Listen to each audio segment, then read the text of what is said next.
Hello everyone, welcome again to the class. और ये जो क्लास रहने वाली है वो काफ़ी स्पेशल क्लास हो रही है, क्योंकि इसमें हम टेंस जानेंगे, टेंस के बारे में सीखेंगे, टेंस के बारे में पढ़ेंगे। तो लेट्स स्टार्ट। चलिए स्टार्ट करते हैं बिना टाइम वेस्ट किए।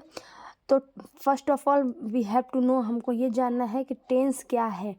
टेंस क्या है, टेंस कहते किसे हैं। टेंस का मतलब होता है काल। ऐसा पर्टिकुलर वर्ड, ऐसे सेंटेंस जिससे हमें ये पता चले कि नहीं, हमें समय के बारे में पता चले या किसी कार्य की दशा के बारे में पता चले, उससे हम टेंस कहते हैं। तो टेंस को हम हिंदी में क्या कहेंगे? काल कहेंगे। ठीक है, तो टेंस को हिंदी में क्या कहेंगे? काल कहेंगे। काल का मतलब आप समझते होंगे कि काल मतलब होता है समय। काल समय को कहा जाता है, काल। ठीक है, तो इसका डेफिनेशन अगर हम इंग्लिश में देखें तो tense shows the time and state of an action और इवेंट। इवेंट का मतलब होता है घटना, एक्शन का मतलब होता है कार्य। टेंस मतलब टेंस, काल, शोज मतलब दर्शाता है, द टाइम समय, एंड द स्टेट, स्टेट का मतलब होता है दशा या अवस्था, ऑफ एन एक्शन किसी कार्य के और घटना के। काल किसी कार्य या घटना के समय अथवा दशा को बताता है। यहाँ पे हिंदी में भी आपको बताया गया, हिंदी में भी यहाँ पे लिखा गया है। तो इसे आप समझ सकते हैं कि इसको अगर परिभाषा आपको लर्न करनी है, याद करनी है, तो कैसे याद करेंगे? काल किसी कार्य या घटना के समय अथवा दशा को बताता है। और टेंस जो है वो 3 प्रकार के होते हैं। उसके 3 प्रकार हैं: past tense, present tense, future tense.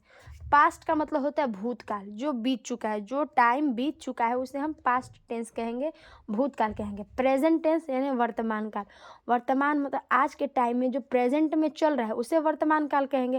Future tense, future मतलब होता है भविष्यत काल, जो आने वाला समय है उसे हम फ्यूचर टेंस कहेंगे। और इन तीनों के भी ये 4 पार्ट्स हैं: इंडिफिनिट यानी अनिश्चित, कंटिन्यूअस निरंतर, परफेक्ट पूर्ण, परफेक्ट कंटिन्यूअस पूर्ण निरंतर। तो ये इन तीनों के ये 4 पार्ट्स हैं जिनके बारे में हम पढ़ेंगे।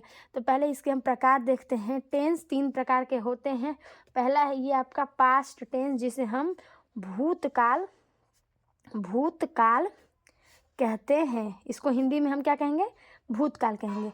जो बीते हुए समय का बोध कराता है उसे हम क्या कहेंगे? उसे हम पास्ट टेंस कहते हैं। उसे हम भूतकाल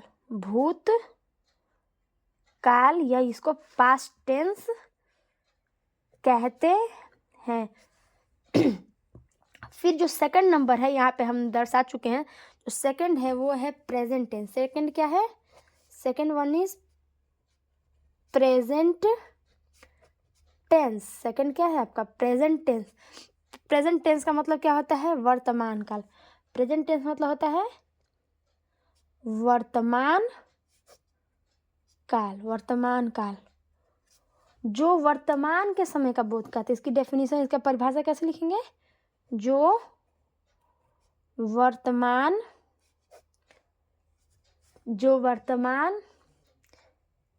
के समय का बोध कराता है उसे क्या कहते हैं? प्रेजेंट टेंस कहते हैं। और जो आपका नेक्स्ट है वो है क्या? Future tense. वो क्या है? Future tense. फ्यूचर टेंस के बारे में जानते हैं।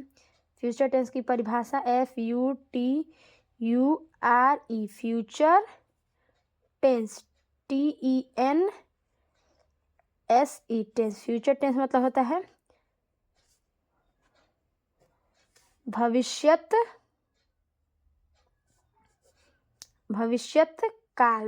काल। फ्यूचर टेंस मतलब क्या होता है? भविष्यत काल, जो आने वाले समय का बोध कराता है। जो आने वाले समय का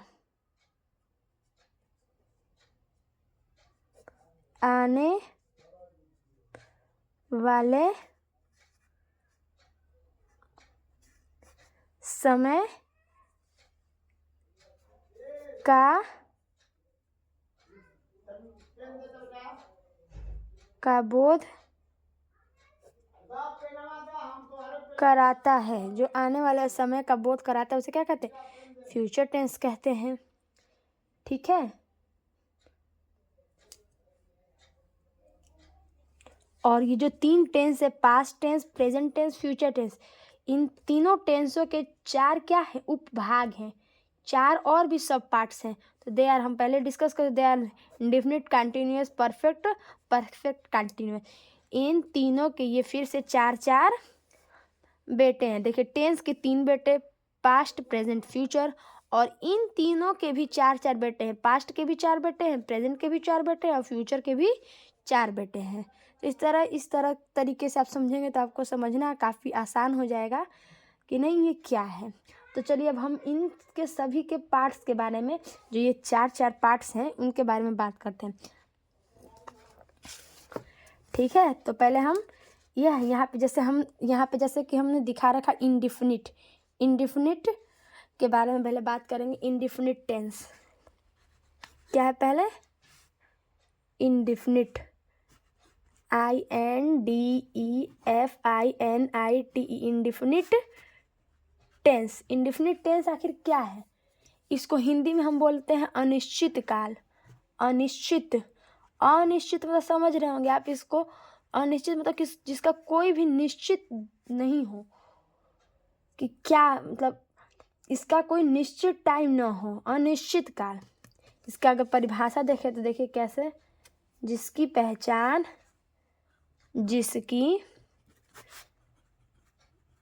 पहचान तातेती होता है।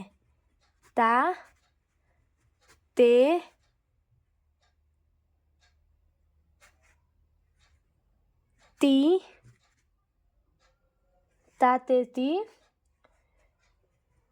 होता है, उससे क्या बोलते हैं? इसकी पहचान तातेती होता है। इंडिफिनिट टेंस की पहचान क्या है? तातेती। ये जहाँ पे भी तातेती आपको दिखे तो आप समझिएगा कि नहीं वो इंडिफिनिट टेंस है। ठीक है। आगे जो नेक्स्ट है वो बी नंबर का हम चलते हैं, वो है कंटिन्यूअस, CONTINUOUS, कंटिन्यूअस टेंस। जो लगातार जो काम हो रहा है, इसमें आपको ये बोध होगा कि नहीं लगातार काम हो रहा है। इसकी पहचान रही है। इसकी पहचान क्या है? जिसकी पहचान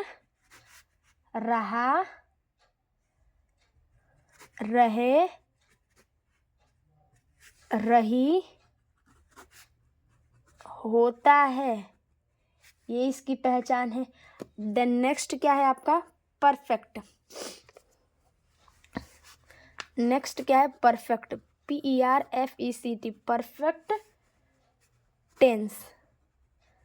परफेक्ट टेंस पूर्ण काल, मतलब इसमें आपको ये पता चलेगा कि नहीं भाई जो काम जो चल रहा है वो पूरा हो चुका है।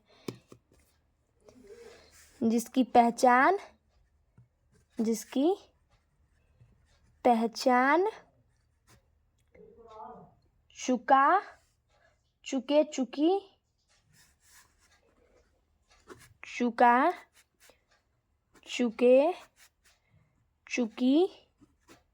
या फिर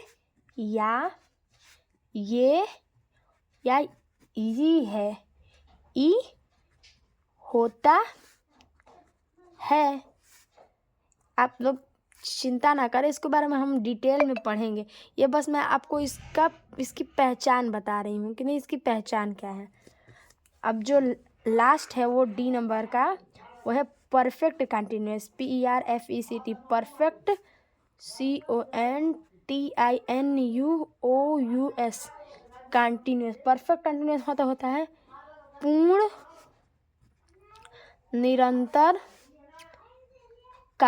निरंतर काल, जिसकी पहचान रही रहे प्लस समय होता है। इसकी पहचान क्या है? जिसकी पहचान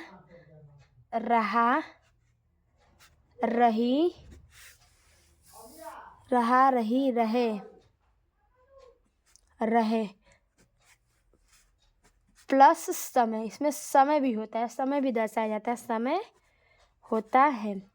देखिए रहा रही रहे तो यहाँ पे आपको कंटिन्यूअस में भी है रहा रही रहे, लेकिन यहाँ पे कोई समय नहीं है। जहाँ आपको समय दिख जाए, समय हो, वहाँ पे आपको परफेक्ट कंटिन्यूअस हो जाता है, परफेक्ट कंटिन्यूअस टेंस वो आ जाता है वहाँ। तो इस बात को आप ध्यान रखिएगा, ठीक है। तो हम स्टार्ट करते हैं पार्ट 1 से, जो है इंडिफिनिट टेंस जो हमने यहाँ पे देखा है। तो जो पहला जो चीज़ है वो है हम प्रेजेंट टेंस पढ़ेंगे। तो प्रेजेंट टेंस, तो प्रेजेंट टेंस हम जो पहला पार्ट है वो है प्रेजेंट इंडिफिनिट टेंस। पहला क्या है, इसको हम इस तरह करेंगे। पहला क्या है, प्रेजेंट इंडिफिनिट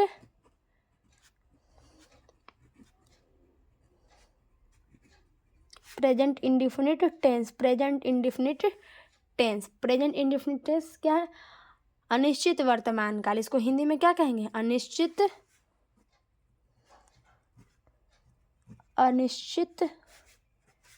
वर्तमान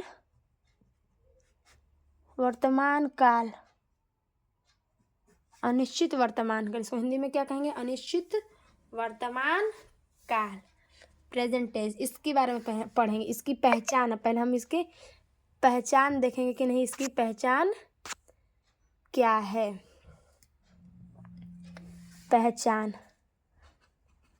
पहचान इसको हम पहचानेंगे कैसे कि नहीं, ये प्रेजेंट इंडिफिनिट टेंस है, तो इसकी पहचान पहले जानेंगे कि नहीं, हम पहचानेंगे कैसे कि वही प्रेजेंट इंडिफिनिट टेंस है। तो इसकी पहचान पहले हम देखेंगे। तो जिस वाक्य के अंत में ता है, ती है और ते हैं आए, उसे क्या बोलेंगे, प्रेजेंट इंडिफिनिट टेंस बोलेंगे, ठीक है। जिस वाक्य के अंत में ता है, ती है और ते हैं आए, यही इसकी पहचान है। तो वही वो क्या है, उस किसमें है, वो प्रेजेंट इंडिफिनिट टेंस में है। तो इसमें हम सेंटेंस जो है आप जानते होंगे, सेंटेंस अफर्मेटिव सेंटेंस होता है यानी साधारण वाक्य, निगेटिव सेंटेंस होता है यानी नकारात्मक वाक्य, इंट्रोगेटिव यानी प्रश्नवाचक वाक्य। तो ये 3 तरह के वाक्य हम किसी भी टेंस में पढ़ेंगे कि नहीं, किसी भी टेंस में हम इन तीनों वाक्यों को बनाना सीखेंगे, इनको हम ट्रांसलेट करना सीखेंगे हिंदी टू इंग्लिश। तो इसके कुछ रूल्स हैं। जो पहला जो हमने बोला है, पहला affirmative sentence, AFFIRMATIVE, affirmative sentence. Affirmative sentence मतलब होता है, इसको हम स्वीकारात्मक मतलब स्वीकार किया जाने वाला, सकारात्मक वाक्य कहेंगे। और इसमें हम इसका जो रूल है प्रेजेंट इंडिफिनिट टेंस बनाने का, जैसे देखिए रूल क्या है, आपको देखना पड़ेगा। रूल है, पहले आपको सब्जेक्ट रखना है, सब्जेक्ट प्लस वर्ब, क्रिया रखनी है, फिर वर्ब का फर्स्ट फॉर्म, ठीक है। वर्ब का फर्स्ट फॉर्म में प्लस एस या ई एस लगाना है, वर्ब के फर्स्ट फॉर्म में एस या ई एस लगाना है, plus object plus other word, ठीक है। इस बात का हमको यहाँ पे ध्यान रखना है कि सिंगुलर में क्या लगेगा आपका, सिंगुलर में एस या ई एस लगेगा, और प्लूरल जो होगा, प्लूरल वर्ब में एस या ई एस नहीं लगता है, एस ई एस इसमें नहीं लगता है, सिंगुलर में एस ई एस लगता है, ठीक है। तो अगर हम एक एग्जाम्पल देखें कि नहीं, एक एग्जाम्पल के थ्रू इसे समझते हैं। तो राम दूध पीता है, राम दूध पीता है। अब आप यहाँ पे ध्यान दे रहे होंगे तो यहाँ पे लास्ट में क्या आ रहा है, ता है, क्या आ रहा है, ता है आ रहा है। तो ये हमें ये तो बात पता चल गई कि नहीं ये प्रेजेंट इंडिफिनिट टेंस है। क्या है, प्रेजेंट इंडिफिनिट टेंस है, क्योंकि इसके लास्ट में क्या आ रहा है, ता है आ रहा है। अगर हम इसको ये जो और ये राम दूध पीता, इसमें कहीं भी आपको नकारात्मक शब्द नहीं मिल रहा है, नहीं ना इस तरह के शब्द नहीं मिल रहे, ना ही आपको क्या मिल रहा है। क्या जहाँ पे होगा वो प्रश्न पूछने का कार्य करेगा, क्या, क्यों, कब, ये प्रश्न सूचक शब्द हैं। आप जैसा कि समझ रहे होंगे अपनी बोलचाल में भी हम इसका यूज़ करते हैं, प्रयोग करते हैं। और यहाँ राम दूध पीता है तो ये स्वीकार किया जा रहा है कि नहीं राम दूध पी रहा है, तो ये इसी को हम अफर्मेटिव सेंटेंस कहते हैं। अफर्मेटिव सेंटेंस या स्वीकारात्मक वाक्य, इसी को हम क्या कहते हैं, अफर्मेटिव सेंटेंस इसी को कहते हैं जिसमें आपको जो घटना है वो स्वीकार की जाए। इसको अगर हम इसको ट्रांसलेट करें, इसका ट्रांसलेशन बनाए तो कैसे करेंगे, पहले रूल के अकॉर्डिंग इसमें हमें पहले सब्जेक्ट रखना है। राम दूध पीता है, राम दूध पीता है में सब्जेक्ट क्या है, राम, राम सब्जेक्ट है, तो हम पहले क्या लिखेंगे, राम, RAM, राम। फिर हम वर्ब लिखेंगे, वर्ब मतलब होता है क्रिया। तो आपको वर्ब इसमें पहचाना होगा कि वर्ब क्या है, क्या दूध वर्ब है, क्या पीता है वर्ब है। तो आपको यहाँ पे पीता है दिख रहा होगा, पीता है क्या है, वर्ब है। काम होना किससे पता चला, ये पीता है, दूध पीता है, ये वर्ब है। अगर पूछा क्या पीता है तो दूध पीता है, तो दूध आपका कर्म है ना कि क्रिया। पीता है, पीना जो है वो क्रिया है। तो राम पीता है, पीना का मतलब इंग्लिश होता है ड्रिंक, राम ड्रिंक। मैंने यहाँ पे आपको क्या बता रखा है, वर्ब का फर्स्ट फॉर्म ड्रिंक, ड्रिंक उसमें S या ES लगेगा। तो यहाँ पे राम सिंगुलर है, राम क्या है, सिंगुलर, तो हमको S या ES लगाना पड़ेगा। तो Ram drink, DRINKS, drinks, S लगा दिया हमने क्रिया में, वर्ब में S लगा दिया, राम ड्रिंक्स। और फिर ऑब्जेक्ट रखेंगे, ऑब्जेक्ट, यहाँ पे ऑब्जेक्ट क्या है, दूध है। तो Ram drink milk, Ram drinks milk. ये आपका पूरा हो गया। आई होप आपको समझ में आया होगा। ऐसे ही आप प्रैक्टिस करें तो तब आपको बेटर समझ में आएगा। तो चलिए अब हम दूसरा जो पार्ट जानते हैं वो निगेटिव। दूसरा क्या है, negative, negative sentence.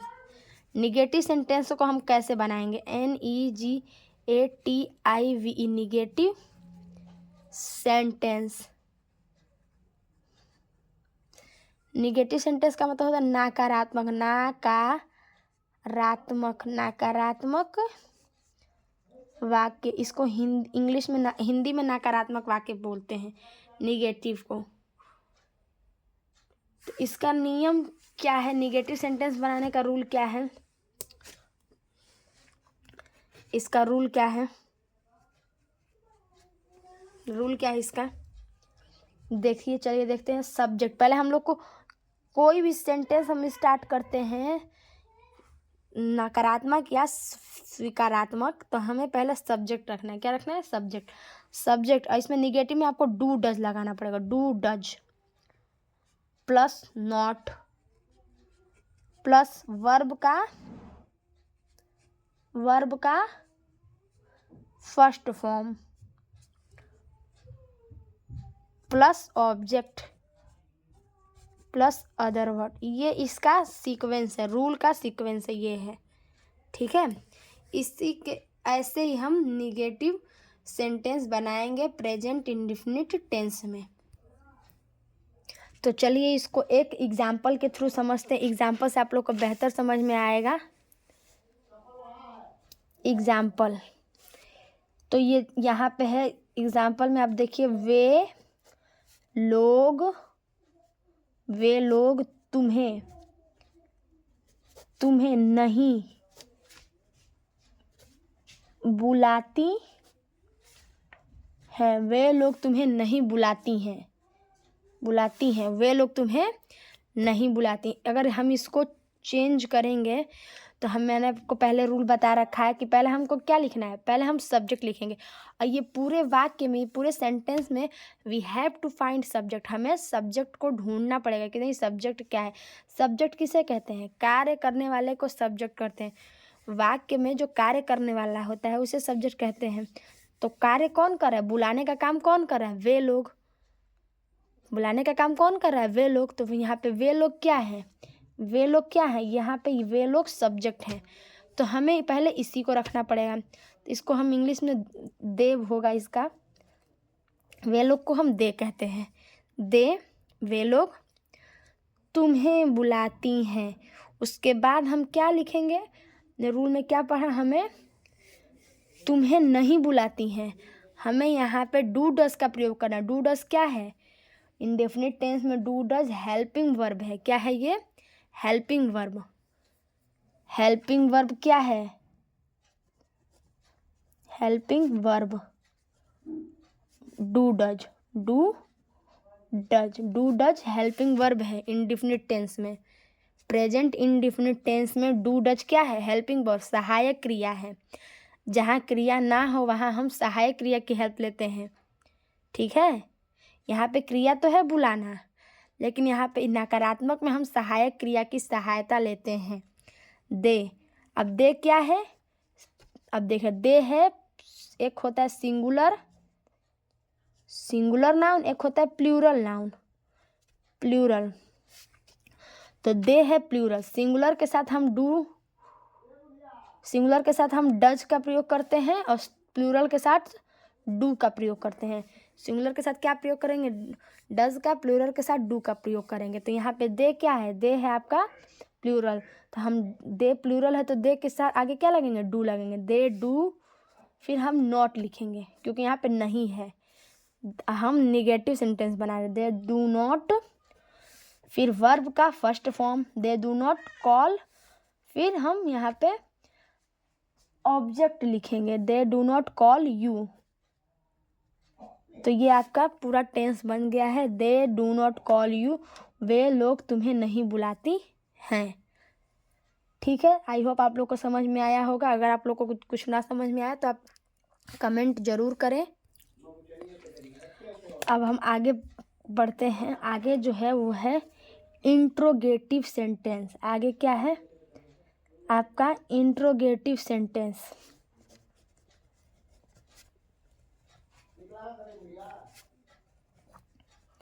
Interrogative sentence, interrogative sentence मतलब होता है प्रश्नवाचक वाक्य। प्रश्नवाचक वाक्य, इंट्रोगेटिव सेंटेंस का मतलब होता है प्रश्नवाचक वाक्य। ठीक है, इंट्रोगेटिव सेंटेंस दो तरह के होते हैं। सिंपल इंट्रोगेटिव सेंटेंस, सिंपल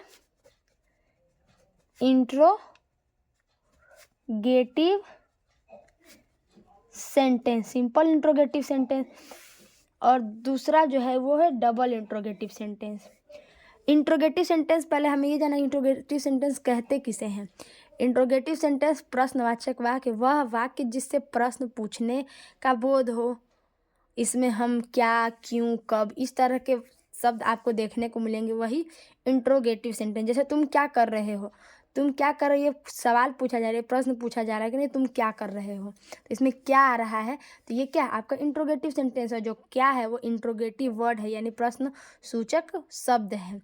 तो इंट्रोगेटिव सेंटेंस दो तरह के होते हैं, सिंपल इंट्रोगेटिव सेंटेंस और दूसरा जो है वो डबल इंट्रोगेटिव सेंटेंस है। सिंपल इंट्रोगेटिव सेंटेंस क्या है, इसकी सीक्वेंस देखते हैं। सीक्वेंस मतलब इसका रूल, कैसे हम इसे बनाते हैं।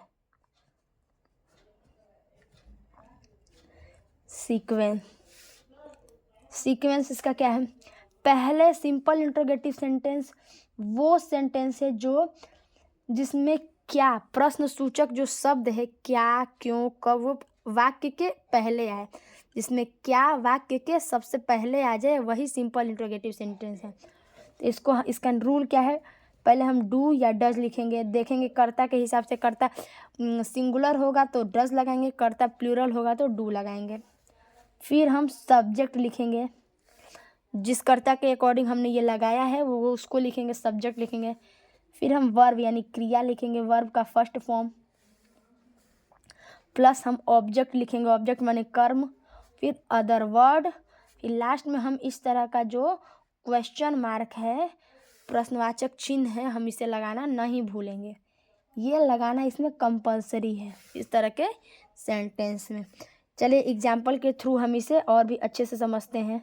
एग्जाम्पल, क्या वे लोग यहाँ रोज आते हैं? क्या वे लोग यहाँ रोज आते हैं? इसको हम चलिए इसको ट्रांसलेट करते हैं, इसे बनाते हैं कि नहीं, इसको इंग्लिश में हम चेंज करते हैं। तो जैसा कि मैंने आपको बताया कि नहीं, सिंपल इंट्रोगेटिव किसे कहते हैं, जैसे इस पूरे वाक्य में आप देख पा रहे होंगे कि यहाँ पे क्या पहले आया हुआ है, क्या आगे आया हुआ है। जिस वाक्य में क्या सबसे पहले आए वो क्या होता है, वो सिंपल इंट्रोगेटिव सेंटेंस कहलाते हैं, वो सिंपल इंट्रोगेटिव सेंटेंस कहे जाते हैं। तो यहाँ पे आप देख रहे होंगे कि क्या आगे आया है, सबसे पहले क्या आया है, तो ये सिंपल इंट्रोगेटिव सेंटेंस है। सिंपल प्रश्न, साधारण प्रश्नवाचक वाक्य है। तो इससे पहले बनाते हैं, ये इसका नियम है, इसका रूल है। तो हमें पहले क्या करना है, डू या डज। पहले हमें इसमें कर्ता ढूंढना है कि इसमें कर्ता क्या है, कर्ता सिंगुलर है या प्लूरल है। तो आप लोग देख पा रहे हैं कि यहाँ पे कर्ता वे लोग हैं। कर्ता क्या है, वे लोग। वे लोग क्या है, कर्ता है। ठीक है, तो वे लोग एक से ज़्यादा लोग हैं, इसका मतलब ये प्लूरल है। क्या है, ये प्लूरल है।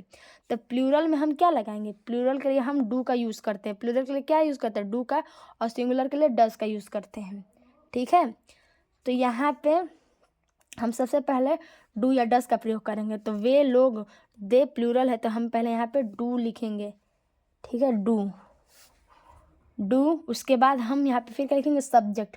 सब्जेक्ट क्या है इस पूरे वाक्य में, वे लोग। वे लोग क्या है, सब्जेक्ट है, तो हमें यहाँ पे सब्जेक्ट लिखना है, डू दे। Do they. फिर हम क्या लिखेंगे, वर्ब की फर्स्ट फॉर्म। वर्ब यानी क्रिया क्या है, आना। आते हैं क्रिया है। आपको ये पहचानना पड़ेगा कि नहीं, कौन सब्जेक्ट है, कौन वर्ब है, और कौन है जो आपका ऑब्जेक्ट है। ठीक है, ये आपको पहचानना ही पड़ेगा, और आप लोग प्रैक्टिस करेंगे तो आप भली भांति उसे पहचान पाएंगे कि नहीं, कौन सा वर्ब है, क्या कौन सा ऑब्जेक्ट है, और क्या हम कहाँ पे सब्जेक्ट है। ठीक है, तो चले, डू दे कम,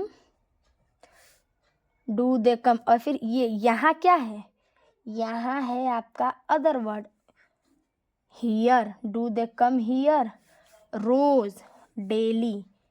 रोज को क्या वे लोग यहाँ, फिर लास्ट में क्वेश्चन मार्क। तो क्या वे लोग यहाँ रोज आते हैं, do they come here daily. तो आई होप आप लोग को समझ में आ रहा होगा। अगर कुछ ना आए तो आप कमेंट कर सकते हैं कि नहीं, हमें ये चीज़ समझ में नहीं आई। मैं फिर से ट्राई करूँगी आप लोग को बताने के लिए। तो क्या है, do they come here daily, ये आपका इसका टेंस रेडी हो गया। ठीक है, तो आगे चलते हैं। जो सेकंड जो इसका पार्ट है बी नंबर का, वो है डबल इंट्रोगेटिव सेंटेंस। क्या है वो, double interrogative,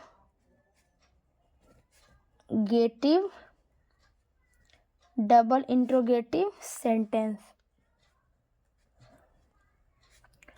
double interrogative sentence, double interrogative sentence. इसका सीक्वेंस क्या है, सीक्वेंस यानी रूल। इसका रूल क्या है, क्वेश्चन वर्ड। क्वेश्चन वर्ड मतलब वह शब्द जो प्रश्न पूछने का काम करे। Question word plus do does plus subject plus verb की फर्स्ट फॉर्म, वर्ब की first form plus object plus other word plus question mark भी लगाना है। ये इसका रूल है, ये इसका नियम है। तो चलिए जानते हैं, इसको एग्जाम्पल के थ्रू अच्छे से समझते हैं।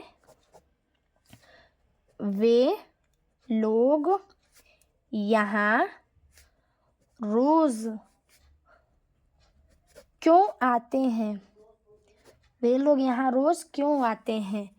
और ये आपका पूरा सेंटेंस है, वे लोग यहाँ रोज क्यों आते हैं। अब डबल इंट्रोगेटिव क्या है, जब प्रश्नसूचक शब्द है वाक्य के बीच में आए। जैसे यहाँ पे क्यों है ना, वो क्या है, क्वेश्चन वर्ड है, प्रश्नसूचक शब्द है, जिससे हमें पता चलता है कि नहीं, कोई सवाल पूछ रहा है भाई, कोई तो क्वेश्चन कर रहा है, जब आपसे कहे क्यों वहाँ क्यों गए थे, तो तुम क्या बोलोगे?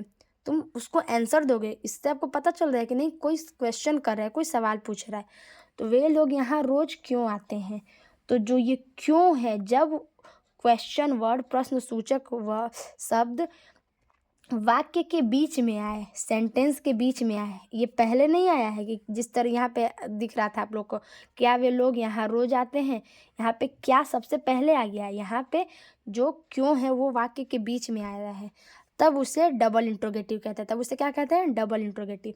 और इसका जो है रूल है, इसको लगाने का जो सीक्वेंस है, वो पहले क्वेश्चन वर्ड, फिर डू डज, फिर सब्जेक्ट, फिर वर्ब की फर्स्ट फॉर्म प्लस ऑब्जेक्ट, फिर अदर वर्ड लगाएंगे। तो चलिए इसको देखते हैं, इसको लगाते हैं।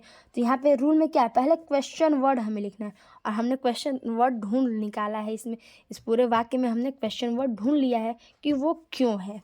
ठीक है, तो क्वेश्चन वर्ड, इसको क्यों की इंग्लिश लिखेंगे हम वाई। ठीक है, वाई। उसके बाद हम क्या करेंगे?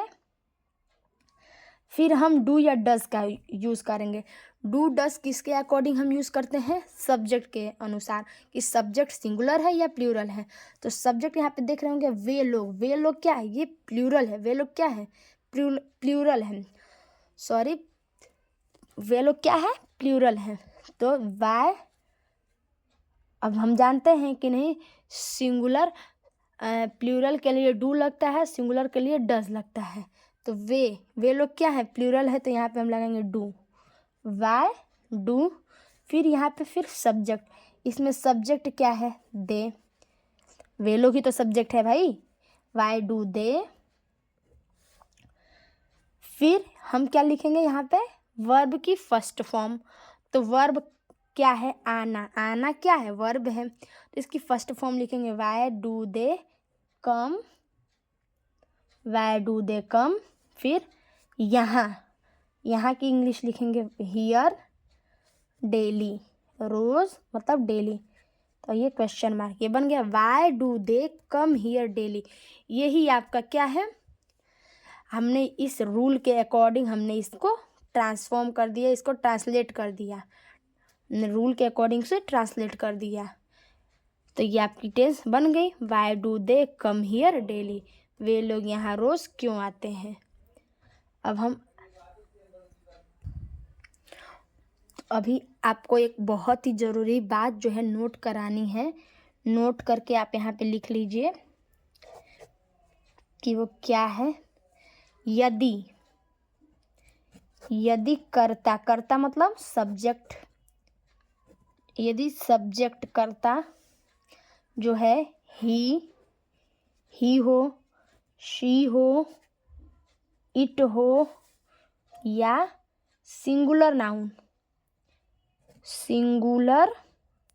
यानी एक वचन हो तो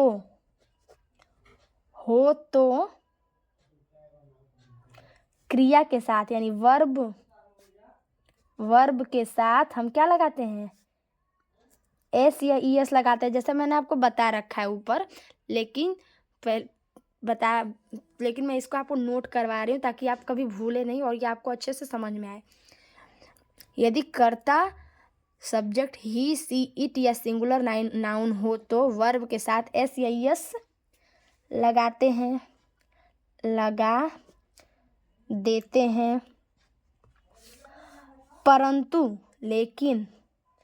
परंतु यदि कर्ता I, we, they, you, I, we, they, you, ये क्या है? ये चारों के चारों प्लूरल हैं बच्चों, या प्लूरल नाउन हो। प्लूरल नाउन हो तो वर्ब के साथ